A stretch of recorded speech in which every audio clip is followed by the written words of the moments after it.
Suzanne A. Wells back with another seller interview, and today we have a really interesting seller.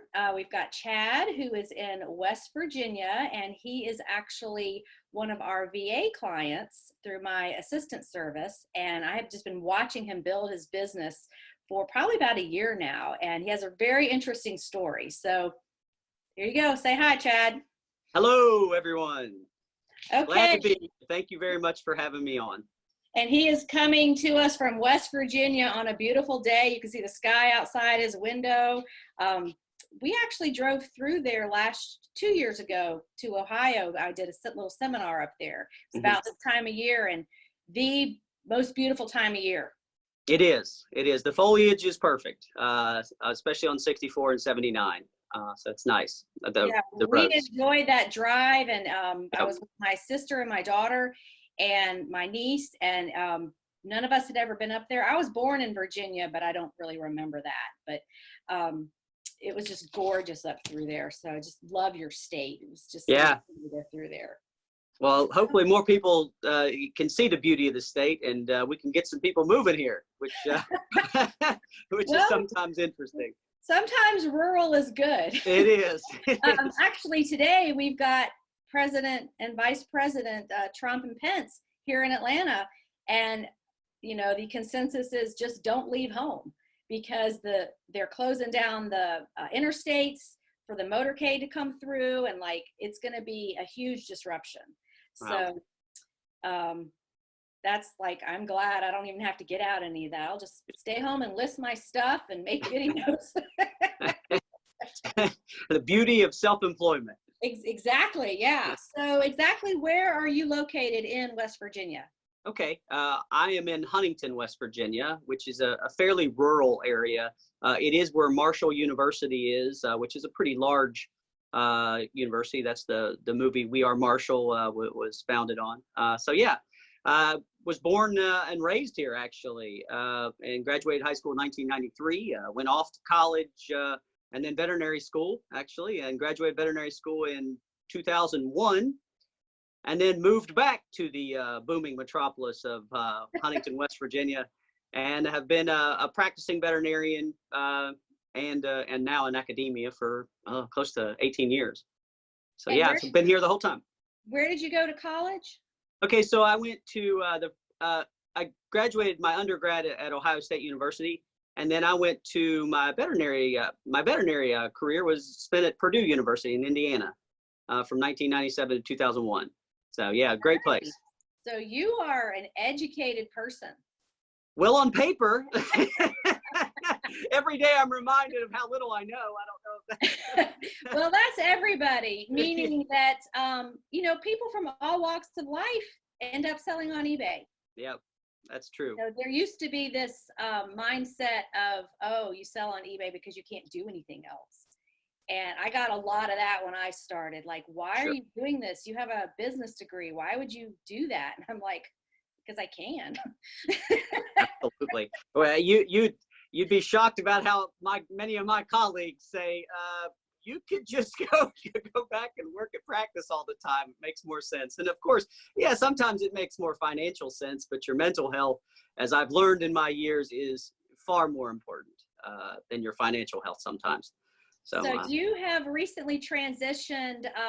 You had a sort of a life explosion back in 2015 where you just changed directions. So talk about that a little bit. Sure. So I was again a practicing veterinarian. I was a mixed animal veterinarian, meaning I worked on cattle, horses, dogs, cats, everything from 2001 until 2007. I worked for someone at that point. From 2007 until 2015, I owned a veterinary practice, had a bunch of people working there, had a great time. But as time progressed, I found that I had a lot of employees and I was working all the time, 24/7. Especially when you work large animal, you are constantly on a pager. So in 2015, a local community college was in the market for starting a veterinary nursing program, which is veterinary technology, and they needed a veterinary director. And at the same time, I had two people come along and offer to buy my business, my veterinary hospital. And it all happened in one swoop. And so I made the decision to leave private practice, and I have been in academia for the last 5 years, actually. So yeah, it's been quite a change. Life balance has been much better, if that's what you mean. Yeah, that was the universe saying, time to do something different. It was, yes. And what allowed me to do it, if you would allow me to go a little further, is I started selling e-commerce with Amazon and eBay back in 2014. And what allowed me to make this transition easier was the fact that I did have an e-commerce business on the side, and I was able to take a considerable pay cut to go into academia and build up my e-commerce business which was already established. And it was really a smooth transition. And so what's interesting now is I have an e-commerce business and I work in academia full time, and I still work much less than when I owned my own practice. So it's been fantastic. E-commerce allowed me to leave a much more stressful, higher paying job to a much lower stress field that I was very much interested in. I was really interested in academia. So it allowed me to do it with no problems. So you're teaching at a university. I am. And what do you teach? So I am a professor of veterinary technology, which the best way that I can explain it to everyone is that is the veterinary equivalent of a registered nurse. So that's our registered veterinary technician. So it's a 2-year associate's program, and then there's also a 4-year program for technology. But they're very much in demand now in veterinary hospitals across the United States. Okay, yeah, I can imagine that being not only just a veterinarian the regular way in the office all day, but being an on-call large animal vet, number one, it's just like having children. You just are the time is not your own. You just have to be there when they need you. Yes. And I can imagine that would be very emotional. You know, people's pets are sick, even if it's their cow or their horse, you know, you get attached, and sometimes you got to put them down, or they're ill, or when I go to the vet, when I've had to take my animals to be, put down, it's just so emotional. And I can't imagine having to deal with that all day with all these different people, and that would be very draining. Agreed. And it became, and if you look at the profession as a whole, the mental health side of it is a big factor, and it's a huge problem in our profession today, because it is an area where there's a lot of money that's passed around. Students are graduating with a ton of debt, and they're not making enough money to pay this debt. Put that together with clients that are having to shell out lots of money, of which they're not used to spending it because of human health care. And it's incredibly stressful and emotional, and it's a difficult field to be in private practice. And those that are still doing it have my utmost sympathy, because I did it for years. Now, in terms of large animal, yes, you're right. You're on call all the time. And I took care of, I think my last count was I had over 320 actual farms that were cattle and equine. And I traveled 100 miles in each direction, just in a circle. And I was constantly gone. And I did have daughters and a family at that time. Well, I still have daughters, but yeah, and so it's tough. It was tough. This is a much better lifestyle. And I can imagine when you get out to a farm for one issue, they're like, well, while you're here, could you look at, Ahab over here has got this problem here, and you just end up spending all the time. Oh, it's all the time. And actually, now that I think about it, this is how eBay started. About the last year that I was in private practice, I was visiting all these farms. I was constantly on the road, and I had been reading some articles about selling on eBay. Well, I was out at a farm one time, and on my way back, I passed the thrift store, and I'd been watching videos, I think by Steve Rakin, and just some other people in the field, and I think by you, and I said, I think I might go in there and just do it for fun. And so I went in there and put some stuff on eBay and listed it, and became addicted quickly. you know, and so I would eBay love. eBay is e-commerce crack. It takes Oh, one time and you are addicted. it totally is. And so I would drive out to these farms and I would purposely go out of my way to say, oh, there's a Goodwill over there. Okay, so let's hit that on the way back.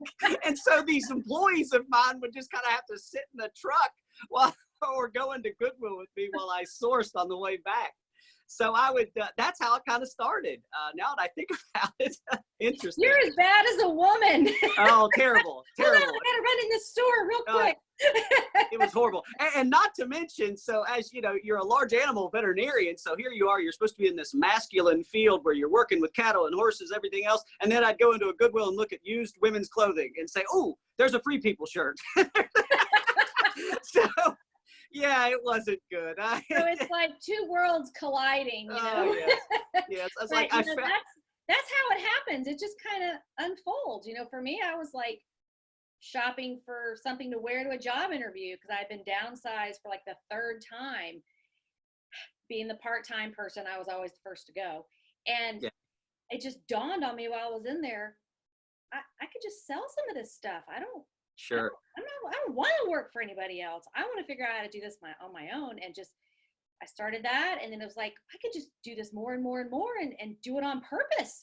And, and now, you know, that's not such a novel idea anymore. Everybody, knows it. You know, if you don't realize people are buying from thrift stores and flipping it on all these different sites, you know, where have you been? But, you know, under a rock. It was like a novel idea to like take something from over here and sell it online. And it worked. And it was like so amazing that I didn't tell anybody. I didn't want anybody to know because, oh, they're all going to go do this. And, you know, I'm going to, you know, be threatened by all these people out there in these thrift stores. And yeah, that didn't happen. Most people, it's too much work. As soon as you tell them, try to explain what you do and they're real interested. Yeah, it takes about one trip to the store. So they see me going through a store and it takes about 3 or 4 hours because I'm very, very thorough and I like to go through everything. And they're like, no, 10 minutes, I'm done. It's like, okay, you're not a competitor then. Great. Yeah, well, you get this, we're a special breed. You get this mindset of like, what have I not seen yet? I can't leave till I look over there because I found stuff over there before. You know, I found a pair of boots I sold for $200. I have to look at the shoes, you know, and you're just like, you don't want to leave because there might be something you haven't seen yet. So, you know, I'm with you. It's like, I plan my day around it. You know, I went the other day, I hit 2 stores. I left the house at 10 in the morning. I did not get home until 7 at night. And I only went to 2 places. Yes. So. When I tell you, there's something very soothing about going to a store and putting in my headphones and just going through the racks. And I am mainly clothing and shoes, new, used, whatever. That's my main bread and butter category for e-commerce. But there is something incredibly just peaceful about it for me. And I get in my own world and I go through the racks and then you turn the music on and it's fun for me. You know, I have another career, so I don't have to stress about it as much, but I really take it seriously and it is my business on the side. Well, and I'm glad you said that because it's like good thinking time for me because, you know, I'm looking through everything and I'm like, oh, I could do a video I could explain this or, people may not have heard of this thing or, you know, I'll see other people around me and listen to what they're saying like, oh, I can't find this anywhere. I can't believe I found okay, what are they talking about, you know? Well, if you think about it, it's one of the very few times when you're not staring at your phone. And so it does force you to just think at the same time. Even if you have music, that's fine. You're still not looking at your device. Mm-hmm. So no, I agree. It is. We're on the same page there. Yeah, it's like driving. It's like sometimes when you go on a road trip, it's just good thinking time. You know, you're not disturbed by anything. So it is. Boy, Chad, you're just like, the women are going to love this interview. You love the thrift store. You're selling clothes. You love shopping. You're in there for a long time. You have to stop and go in when other people are with you. Oh, goodness gracious. I tell you, and it's not something I can brag to my friends about. It's like, yeah, I know the texture of clothing just by looking at it. And I know that that's linen. I know that I was like, oh, I can't brag about this. So you just kind of keep that knowledge. Keep that on the down low, right? Yeah. Yeah. Okay. So we have a link to your store under the video so you guys can check out what he sells. And another point to this video is the fact that he's in a more rural area. You know, he's not in Boston or DC or some of these big cities that other sellers on the interviews have lived in. So it can be done anywhere. It's just a matter of figuring out your resources and how to do it. And so what is your daily schedule like with your teaching job and your e-commerce business? So my academic job is great. It's a great schedule. I mean, obviously you're off during the summers and then you get these huge breaks and everything else. And my full-time job is 24 hours a week. And that's it. And so the rest of the time, up until for the last 4 or 5 years, it's been a lot of Amazon. And now I'm switching out of Amazon and I'm going straight eBay. It's just simpler, and I like the competitive advantage that it gives me. And I didn't feel like I had that competitive advantage with Amazon. So eBay, I do. As you said, I'm in an area where I can source. So what I will do is I try to source at least 60 to 80 items a week. Once I go, it takes me about 2 or 3 hours to go through a store. I'll get my sourcing items for that day. And then the next day, I at least get 20 items pictured and measured and sent off to your VA service. I never get a death pile ever. I just can't stand looking at it. I don't shop. Yeah. So I never shop again until everything that I have hanging from a previous shopping is listed. So I just never do it. I cannot stand looking at clutter at all. So for me, that works pretty well. So I thrift when I can. I at least thrift 3 days a week, and I at least list or picture things 2 hours a week or 2 days a week. I would say all the process, all of the hours devoted to eBay itself is approximately 12 hours a week of sourcing, picturing, and then maybe an extra 2 hours a week with shipping. And maybe an extra 2 hours a week with revising. So I figured it out that I do work approximately 40 hours a week with everything, my school and with my e-commerce jobs. Okay, and I was looking up right now because you are approaching you hit your 100th batch this week. All right. You are, you just submitted your 101st batch to us a couple of days ago. So I think I've been using the service for a year now. Yeah, I mean, so that's 20 items per batch. That's 2,000 items. And right. What I noticed was you're so consistent. Yeah, life happens to everybody and things have to change, but I've noticed that you're so consistent. It may not always be the same day of the week that you send in your work, but it's usually about 3 batches a week. So consistent, and that is the key to everything. And you have, I think you said 1,800 items in inventory? Actually, I looked today, is 1,967, and my plan for that is I want at least 3,500 by the end of next year, January 2021. I've got a goal for that. Now that I'm going to be straight eBay, without Amazon, without any other, and this is going to be my only platform for the next year. I'm not going to cross post. I'm not going to use other platforms. I like the eBay platform. It works well with me.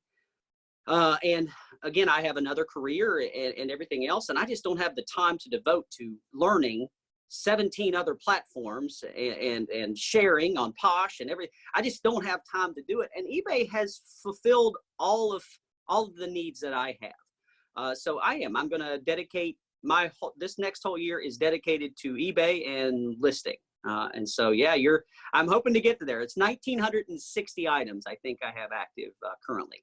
Okay. Do you track your profit per item, like your average profit per item? I don't. Yes, I do. I do a cost of goods sold, and I use accounting software. But my gross income is approximately 55% on sales, and so you'll net whatever off of that. But that's where I've been following it along. It's about 55% gross, and so I'll pay taxes on it. Okay, so do you have a number in mind that you're trying to get to with your e-commerce business? Sure.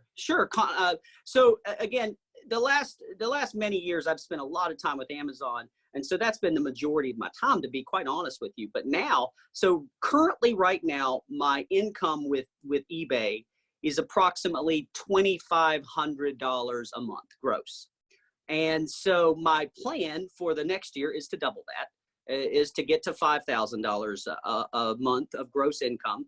And honestly, Suzanne, that's a pretty good content point for me. I don't want employees. I don't want a warehouse. I want to remain a solopreneur using 1099 contract employees to do listing and pictures. But I have no interest in growing it beyond that. I have, again, I am in the fortunate position of having another career. And so that's allowed me to be content. In the past, I was very much guilty of chasing money, of working my tail off all the time. And it didn't lead to good things. And so now I'm very content. And so that's my goal, is $5,000 a month. And I'm just planning on staying there. That's going to fulfill every need I have outside of my regular income. Does that answer your question? Yes, yes. And the point I wanted to make here was what you said. We talked about this a little before the interview, was, manageable. That's what's important to a lot of people. And there seems to be this pressure online, social media, of like, just make this business as big as you can and hire all these people and, get 10,000 items. And that's not for everybody. Nope. There's hassles with that. And we talked about having employees, and then you spend all your time managing people. And I went that route, and, I didn't get to do the fun stuff. It's like, I want to go thrifting today, but I've got to do payroll, and I've got to put out this fire, and this person needs help, or they can't do their work, so I got to assign it to somebody else, or whatever it is. And, I'm sure in your veterinary business had the same thing. Your time is not your own when you have all these people working for you. Yes. And so it's okay not to have goals of like making this as huge as possible. Do what works for you and keep it manageable, because when it's not fun anymore, you're not going to want to do it. No, and that's why I left veterinary medicine with practice, was because I just became disenchanted with the whole idea of growth. And so I felt like I was working to pay my employees a lot of the time. I mean, at one time I had 3 veterinarians working for me and 12 full-time employees, and the hospital just became huge. And so I learned a lot from that experience to realize that I never want to go down that road again. And so this has worked out very well for me. The VA service that you offer fulfills a need for me that is perfect. The next step for me is I would like to find someone to take my pictures and do my measurements, and then I could just be straight sourcing. That's still not yet, because I can bump them out pretty quick. And it's therapeutic to me. So that's my next step. But after that, that's it for me. I have no interest in warehouses and other things like that. So we're on the same page again, Suzanne. Well, and it's just balance, because life is going to throw things at you that you don't expect, and you have to adjust what you're doing, and that's okay, and also life shows you things that you don't want. It's like you have to do them to realize, I don't like this. And you're moving away from Amazon. Oh, yeah. Is kind of the opposite of what's being pushed online. Is like, oh, everyone should sell. Every time I turn on a YouTube video, those guys are at the front of the video, oh, you should make $1 million on Amazon doing this and this. And it's like, oh God, the hype, so if you don't mind, a few words about why you're moving Sure. away from Amazon. Okay. So I've been doing it for 5 or 6 years, mostly with an online arbitrage, retail arbitrage background. So once I figured out that, as I said, in business, you want to find your competitive advantage. And my competitive advantage for eBay is I live in a rural area where I have very little competitors, and I've become pretty decent at finding quality items for inexpensive prices. With Amazon, that is difficult to get a competitive advantage. And your competitive advantage is usually the only thing you do have is excellent marketing skills, which takes a lot of time and money, or lots of money, lots and lots and lots of money. And it just became incredibly stressful for me And to give you an idea, I mean, my Amazon store and business was very large, but in the end, I was working tons of hours, feeling lots of financial stress. And at the end of the day, the money I was making was only a little bit more than eBay, which causes zero stress. So I decided that I was going to go full force this year. My other Amazon friends told me that I was crazy, and I already feel better about the situation. And so I'm selling off everything I have in my Amazon FBA business, and I'm going full force eBay for a while here and see how this works. And I'm already feeling good about it. Well, yeah, and crazy like a fox, because first they call you crazy and then they copy you. So the thin line between genius and insane, right? Right. So, but yeah. You're right. With Amazon, it's so much money up front because you have to buy all this inventory and pay to ship it to the warehouses if you're doing FBA. Because if you're not doing FBA, you can't compete. It is. Have some very unusual item that people will pay to have it merchant filled, but it's just a lot of money up front, and you don't have to do that with eBay. You go to the thrift store, you buy stuff for less than $5 each, and you don't have to ship it anywhere. So agreed. And you know, my friends were trying to talk me into private labeling and wholesaling, and honestly, that is so boring to me. I tried it, and I understand the appeal. I get it. I get the appeal as to why people do it. But I've got to have some excitement. I already have a career where I work a lot and use my brain a lot. I want some fun with my side business. And that's private label and wholesale was not that for me. I don't know. You're right. It was very boring and monotonous and like, oh, I have to do that today. And it's like, but when you go to the thrift store, you're like, oh, God, it's fun. Somebody's going to love this. Oh, this is going to be perfect for them. And you get excited about it. And you're keeping stuff out of the landfill. I like that. I do too. And just, somebody didn't want this thing and has a $100 tag on it. Who would have bought this and gave it away? And that still baffles me, but, and it's like, oh, somebody's just going to love it. And then they do. And it's like so fulfilling. There's just nothing like it, is there? It's fun. There's not. There's nothing like it. The other thing about Amazon was, I recently did a little video for my premium group about why I left, because people kept asking me that. But part of it was just you can't correspond directly with the customer on Amazon. They don't even let you. There's no way to do it. So you can't put out fires yourself. That really bothered me, of like, I can't be hands-on with this person I'm selling to. If they have a problem or an issue or whatever, I want to solve it myself. And then the upfront cost with everything. And then the other part was how many people selling on, well, really small business owners, period, that don't track their numbers. So they don't even know. They start selling stuff and then they start cutting the price. And it's like, they're not making any money. I get this question all the time. How can you make money selling it at this with free shipping? And it's like, they're not, because they're not keeping their numbers and they don't know. And it's just, I dealt with so many clients with my coaching business for like 7 years, and they just don't keep their numbers. And these are our competitors. And it's like, oh, you can't compete with that. You cannot compete with ignorance and lazy bookkeeping. You just can't. It's very difficult. So no, that's what's happened to me with Amazon, is that I realized I've been following these numbers very closely, and Amazon takes a very large percentage of it. And I just didn't like all the factors that were outside of my control. Lost items, refunds, race to the bottoms. There's just no way, to establish your competitive advantage other than cost in online arbitrage and retail arbitrage. Now, I know there are in some other ones, but for me, I realized that it was not netting me enough money to make it worth the stress and the time.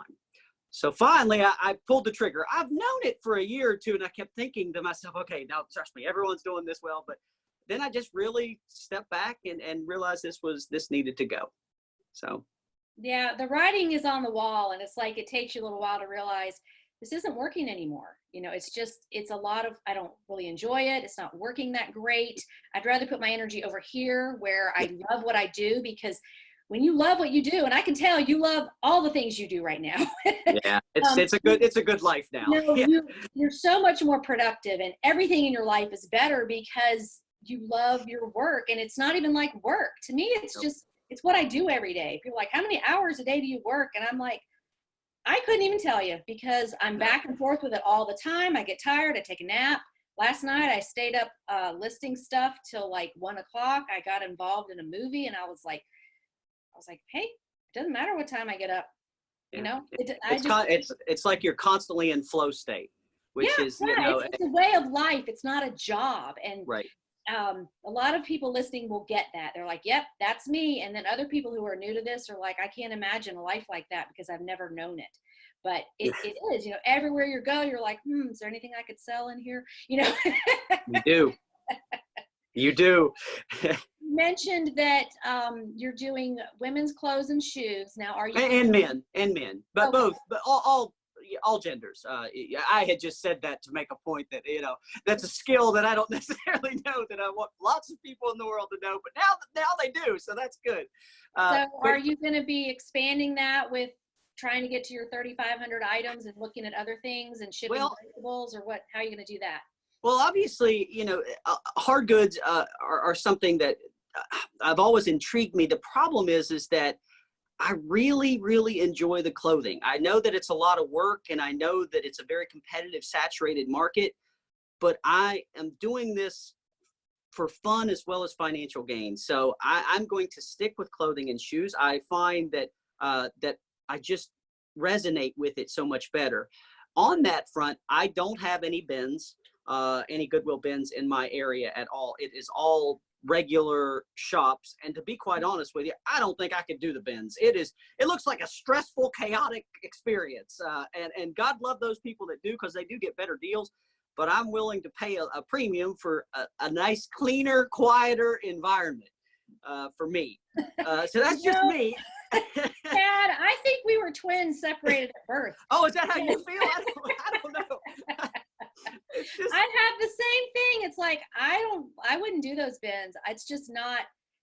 We have a store here that does 50% off all clothing the last Wednesday of the month. And I tried that a few times, and it's like, you know what? You can get hurt in there. I'm not doing that. And absolutely. Elbowed. Take my time. And the Goodwill stores, they've now started separating everything by size and color. Yep. So you can go to the 2 extra large women's stuff and hit that. It's more organized. It's even faster now. But you know, and I'm just not in the whole rat race, like, you know, grabby, pushy people, stuff, jerking them stuff out of your hands, and God knows what's in the bins. I just like that shopping environment.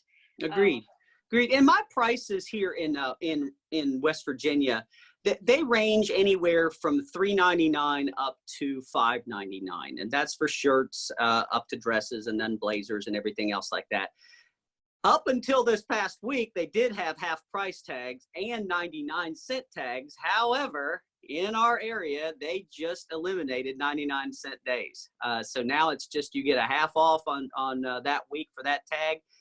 And so it's still incredibly inexpensive in my area to find these items that will sell for 5 to 10 times markup. And that's, you know, you can't ask for more than that in life, especially in a 2-hour frame where you spend $60 to $100, that could potentially gross you $500 to $1,000. I mean, show me investments in the world today that are fun and that do that. So it's difficult, but no, I can't do the bins.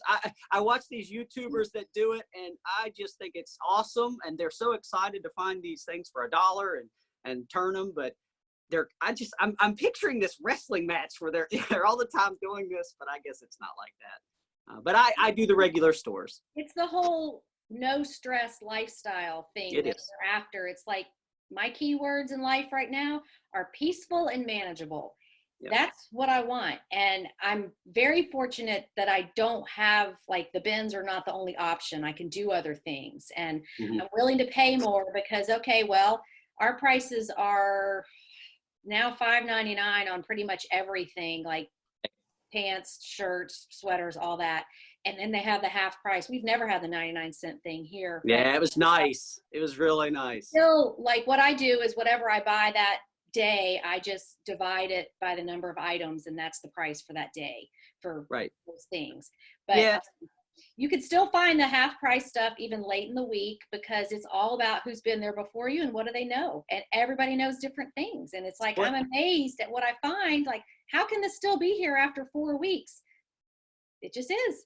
Yeah. In my area, I'm not seeing it. I've not seen the competition like I hear about in so many cities across the United States. But I'm sure it's there. But it, why I love it is that you can go into any store at any point and leave with 10 to 20 items. With retail arbitrage and Amazon, sometimes I would go to 3 or 4 stores, spend 6 or 7 hours and not have anything.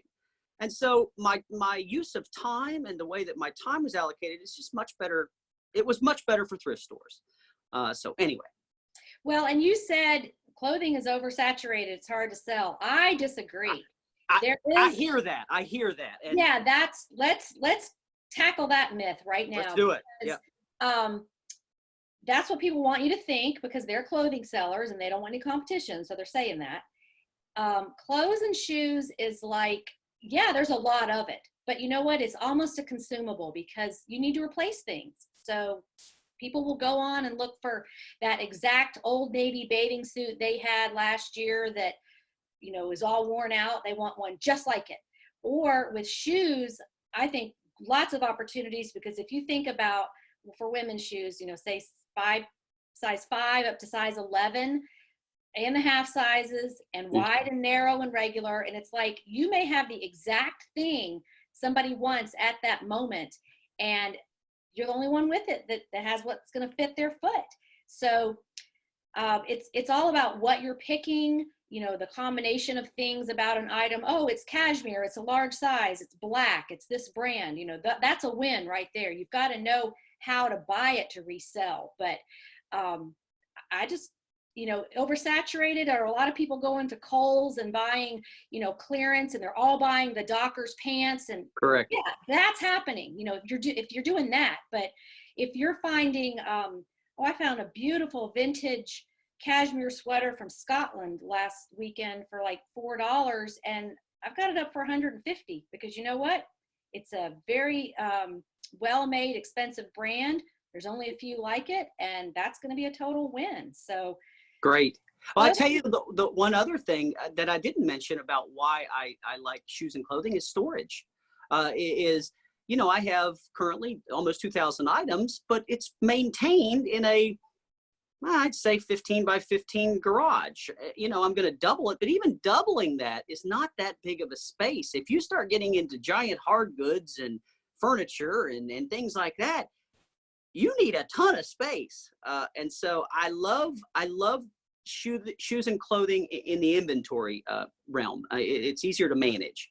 It's lighter. Yeah, it's easier to ship. You can just put it in a poly mailer and it's gone. And, there's people that love glassware and they love dishes and right. all these, place settings and stuff. And do what you love. Absolutely. I'm not, we're not trying to say get into clothing, but It's like a lot of people, they love it or they hate it. And it's like, oh, it's so boring, and you have to measure it. And it's like, no, that's when I listen to podcasts and stuff on the internet, like Warren Buffett or Bill Gates or whoever I want to listen to. And I'm taking pictures, and it's meditative almost, and it's like, oh, and I've got this pile of 20 things now. I can get that up for sale. And it's like, it's almost like artistic. You're like, oh, I'm gonna put on the mannequin. What can I do here? Make it look good. And I don't know. You either love it or you hate it. I do. I agree. Yes. Okay. So anyway, that's our testimonial for selling clothing. Well, I am glad that we addressed the oversaturation issue. Yes, you hear it all the time. I've continued to do it, and my sell-through rate remains high enough to meet my needs. And so, I think we start getting into this outside of what's important to us. I think as soon as you start figuring out what you need, what are your needs, and then extrapolate that data to your listings, and that's all you need. Where we start getting into problems is when we start listening to others as to what they need. And so, once you get enlightened enough to realize I only need this to live my nice life, then it's a lot better feeling. And eBay has fulfilled those needs. I stayed in Amazon because I was told that it was the coolest platform around, and I stayed too long. And eBay is fulfilling all the needs that I have. Well, you're exactly right. It's like I moved to an apartment a few years ago, and people are like, why would you do that? You've always had a house, and, I love it. I wish I had done it sooner. Well, I had my kids, so I sold the house after the last kid went to college, but it was like, and then this summer I was like, maybe it's time for a house. So I went and looked at houses, and do I want to build? Do I want to buy? And I was like, I don't want to do any of this. No lawn. No, it's like something breaks, I'm calling. So it's a nice life. I also rent a townhouse for the reasons you're about to say. Ease of lifestyle. And it's like, I didn't realize how much time it takes to own a home. With, I bought my first home when I was 21. So I've always lived in a house, and it's just, oh, something's wrong with the shower faucet. You got to call a plumber. You got to wait for him to come. Oh, they got to reschedule. They got to come. They couldn't fix it. They need a part, blah, blah, blah, blah. All that stuff. Or, oh, I need to worry about a new roof this year. Or, oh, the water heater overflowed. I got to deal with that problem and go rent a shop vac and all this stuff. And it just eats up your time like crazy. And then in an apartment, it's like, oh, my microwave's not working. They're at the door with a new one in like an hour, Exactly right. Like, and it's like, oh, but you could have a house for the amount you're paying for that apartment. It's like, I don't want the hassle. No. It is so draining. It takes up so much space in your head. Like, what's going to go wrong next? And I got to do this, and homeowners dues and all this stuff. And every Wednesday I look out the window. Oh, there's the landscaping people. Yeah. Oh, the flowers look so pretty. I love looking at that. And you spent no time doing it. Or that you get a note on your door, we're going to be pressure washing your balconies this week. Oh, great. Do it. So, Fantastic. And my business has taken off in every area since I got out from under house. So it's like, I can really see how much time is now mine. And we only have so much mental bandwidth to devote to activities, and you want to pick your activities that provide you the most value.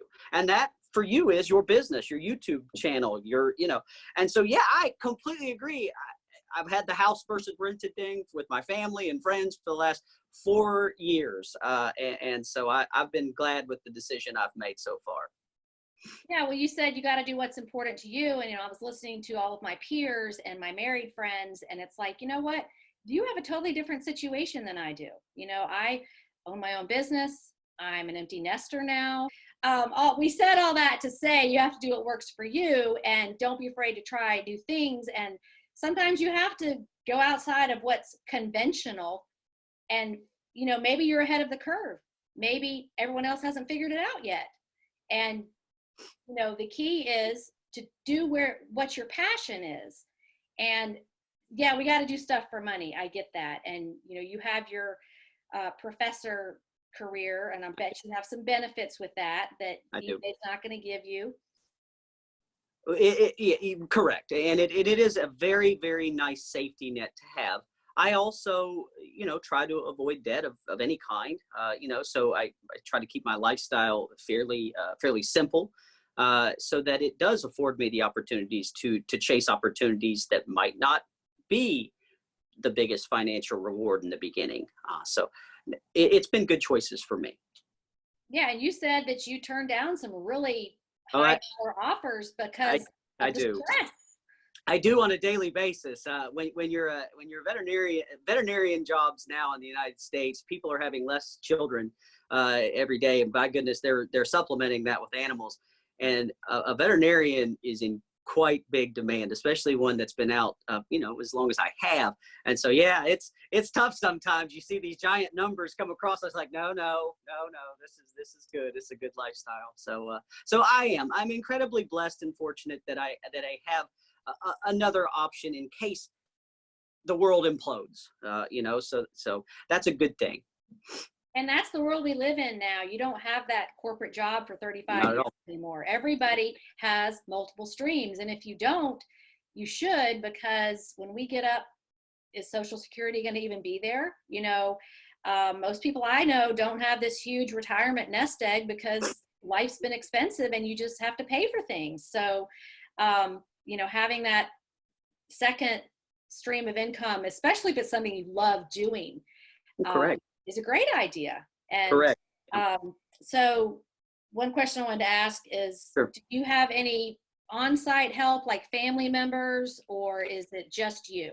So no, it's just me. I am a solopreneur, and I do all of the shipping and the sourcing and the picture taking myself currently.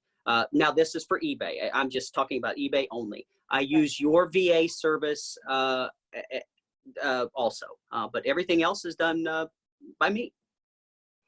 Okay, and hey, what a way to go. That's what we want. Do what you can do and then enjoy the time when you're not working. Yep. So we've gone over most every question I asked you. Great. I've just been watching your business grow over the past year and your consistency, and I don't really see what your items are that you send in, but what do you think your sell-through rate is? Not that that matters, but of what you list, how much do you sell a month? So it's always somewhere between 5 and 7% in that realm, and so I try to. At one point, I was trying to just replace what was sold, and that is my ultimate goal. Is to once I get to this 3,500 listing, I do believe that that's going to be about 60 a week. I think about that. That's where I thought the numbers would be, and then I just want to replace those 60. And basically, that's like a passive income machine at that point. And that's my ultimate goal. Is that you just replace what you sell and you just live that life. And so that's what I'm hoping to do. But currently now I sell for a 2-month span, 250, so 125 a month, about that. And so, and again, up until a month ago, I spent the majority of my time on Amazon. So I'm hoping to really double down on that and fix my listings and revise and make my sell-through rate even greater. So, but currently, you will. I'm kind of doing the same thing. I'm trying to get to 1,000 listings. I don't know if I'll ever get there. I just kind of want to see if I can do it. But I had an appointment with my CPA last week, and she's like, "What are your goals for next year?" And like, "Oh, I need to think about that." But my average profit per item is right around $20. So I'd like to get that up to 25 this year, in 2020, with 1,000 items that can produce that amount of profit per item. So you're constantly fine tuning. This will be my 17th year, 2020. And I'm still refining. Like, it's hard to not buy something. It'll be a fast seller, but no, I want higher profit than that. So I'll just leave it for somebody else. Clothing, your ASP, your average selling price, it is difficult to raise. That's one of those tough categories that, especially used market, it does seem like that sell price is always hovering anywhere between $25 and $40. And that's really, really difficult. Those are plentiful to find. But above that, those are the diamonds in the rough, and they are tougher to find, obviously. That's my experience. I don't know about you.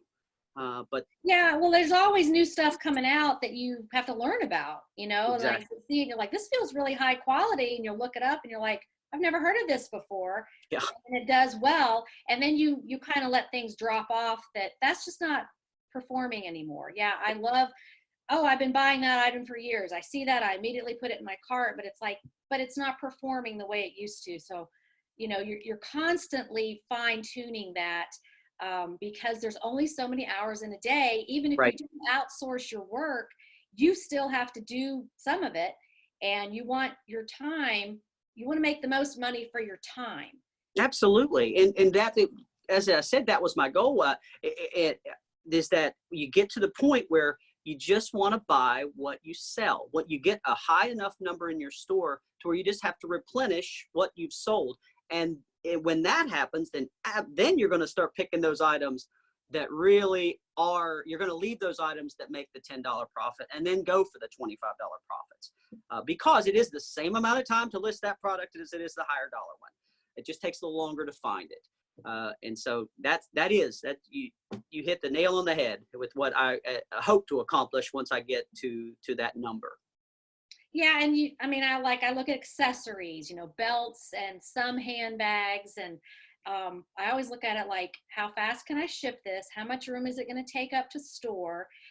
Is it going to take a lot of cleaning to sell? Like the eyeglasses, I've been getting in that because that's an overlooked item. And I'm shocked at how much they're selling for, but it's so small and easy to ship and doesn't take up much room, but it's not oversaturated either. Like, most people don't even either know where they are in the thrift store or have even thought about ever doing it. So even on my 16th year, I'm still figuring out other things, and I want to get into costume jewelry, vintage jewelry, stuff that's in the Goodwill glass case that people don't look at, Right. Or at least in my stores, there's always a ton of that in there. And I'm like, what is in there that I could sell that I don't even know about? It is difficult to break out of our comfort zones. You get into this groove where you can so easily source the things you're comfortable with, but learning these other ones, it's a challenge, to get out of that sometimes. But if you are going to raise your ASP to a level that's much higher, I do think you have to venture into hard goods. I do. I think that's a decision, like you said. It's just clothing. It seems like there is yes, you'll see the zebras.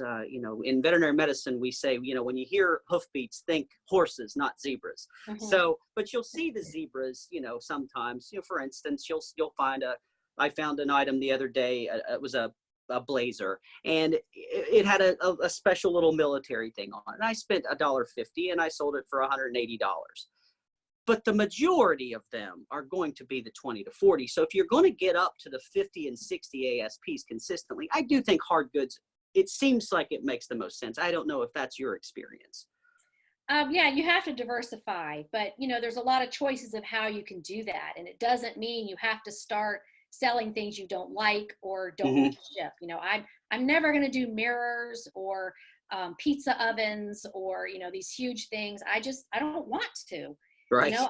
I like the pretty clothes, and I'll find some beautiful Chico's thing with sequins all over it, and it's just like, I just love looking at, oh, this is so pretty, and someone's going to love this. And I like working with pretty things. So yeah, I've got stuff in my store that's not really pretty, but that's what motivates me is to work with these beautiful items. Cool. And some people, I want to do, dinnerware because, my grandmother had an antique store, and I know that, and I love it, and it reminds me of her, or whatever your reason is. So, but diversifying is the key to it. And, there's a lot of sections in the thrift store that you may, not be looking at, like linens. There's small things in there that are profitable, or the craft supplies, or like the little games that like the card games and stuff that could be vintage, and just all kinds of stuff. Sure. Or plush. A lot of people don't look at that. And so absolutely, that's something I look at. Oh, so you're going to start buying like pink teddy bears and stuff now? And toys. Again, this is, it's not something I'm proud of. that I have this ability to pick out these things. Well, if you saw a purple hidden Mickey that goes for $400, you'd totally pick it up. I did. Beanie Babies that are rare. Yeah, sadly, yeah. You do what you have to do. You got to do what you got to do, right? And who cares? And, we're just laughing all the way to the bank, so it doesn't matter to me either. That's right. Okay, well, this has just been so enjoyable talking to you, and what an interesting story you have that got you here. But, it'll be interesting to see how fast you get to your goal of 3,500 items. And what happens in the next year for you, and transitioning from Amazon, I think, will be a big stress reliever. It already is.